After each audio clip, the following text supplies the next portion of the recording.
অনেক উন্নত করতে পেরেছে। আগে তো এত ভালো করে পারতাম না, বাট এখানে আসার পর লাইক অনেক ইমপ্রুভ হয়েছে। কোচিং স্টাফ ভালো মানে হেল্প করে দেয় আমাদেরকে, ড্রিলস দেখায় দেন, আমরা ওইগুলো করি অ্যান্ড ওইগুলো অ্যাকচুয়ালি কাজ করে। আমি গোলকিপার। আমাদের ডাইভিং, বল হ্যান্ডলিং সব কিছুই করতে হবে অ্যান্ড এগুলোর জন্য অনেক স্ট্যামিনা লাগে। হ্যাঁ, আগের থেকে হ্যান্ডলিং, ডাইভিং সব কিছু ইমপ্রুভ হয়েছে, স্ট্যামিনাও আগের থেকে অনেক ইমপ্রুভ হয়েছে। আমার ফার্স্ট ডে আমি যখন এসেছি এই একাডেমিতে, আমি অনেক খারাপ ছিলাম কিপিংয়ে। আস্তে আস্তে যখন এই যে আমি অনেক দিন পার করলাম এই একাডেমিতে, এখন আমি আরও ভালো ট্রেনিং পেয়ে অনেক ভালো হয়ে গেছি। এখন ইচ্ছা করছে এখন আরও ট্রেনিং করব আর প্রফেশনাল লেভেল পৌঁছাবো। অ্যান্ড আমি চাই সবাই এই একাডেমিটা জয়েন করুক আর তাদের প্যাশনটা অ্যাচিভ করুক। আমার ফুটবলার হওয়া। Idol Ronaldo. হ্যাঁ। গোলকিপার হলো ইয়াসিন। বাংলাদেশে হামজা চৌধুরী। গোলকিপার বাংলাদেশের গুলো এত পছন্দ না। আমার প্রথম একাডেমি ছিল বসুন্ধরা কিংস এবং আমি কিপার হিসাবে খেলা শুরু করেছি। অ্যান্ড ফার্স্টের দিকে আমি এত একটা ভালো খেলতাম না, কিন্তু এই একাডেমিতে জয়েন করার পর আমি অনেক ভালো করে কিপিংটা শিখেছি।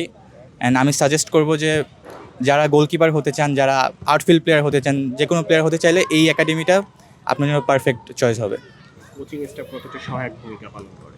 হ্যাঁ, কোচিং স্টাফরা অনেকটা মানে অনেক বড় একটা ভূমিকা পালন করেছে। তাদের ছাড়া আসলে এত কিছু হতো না।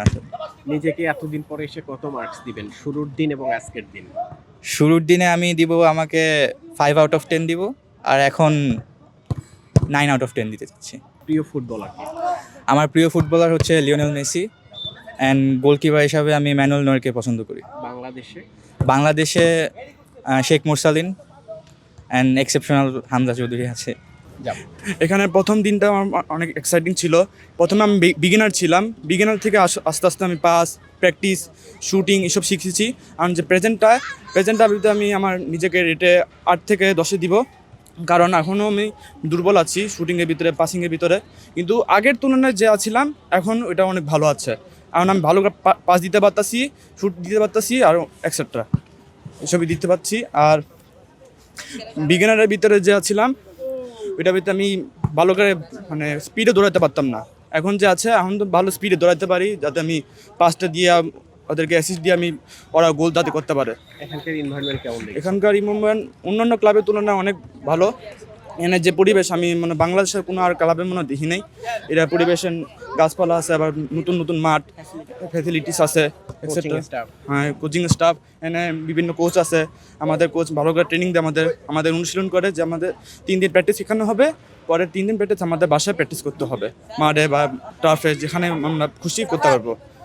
প্রথম দিনে তেমন একটা কমফোর্টেবল ছিলাম না, তেমন একটা পাস, ড্রিবলিং, স্কিল, প্র্যাকটিস কোনো কিছুই পারতাম না। তো এখানে 8-10 দিন প্র্যাকটিস করার পরে এখন অনেকটাই সহজ মনে হচ্ছে।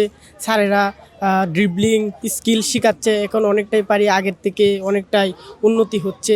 আর এখানকার পরিবেশ অন্য ক্লাবের থেকে অনেক ভালো। আর এখানকার স্যাররা অনেক যত্নের সাথে আমাদের প্র্যাকটিস করায়, যা সব ক্লাবের থেকেই অনেকটাই এগিয়ে। হ্যাঁ, 3.5 মাস আমি হলো বসুন্ধরা কিংস ভর্তি হয়েছি। তো আমার আগের যে ছিল মানে খেলাগুলা যে ছিল, এখন অনেকটাই আপডেট, ফ্যাসিলিটিস এখানে অনেক বেশি, তার জন্য আর কি আশা। আমি যে ক্লাবের কোনো আগে ফুটবলের মনের ইচ্ছা ছিল, খেলার ভালো খেলতে চাচ্ছিলাম, তো আমি এই ক্লাবটা পেয়ে আমার বাবা আমাকে ভর্তি করছে।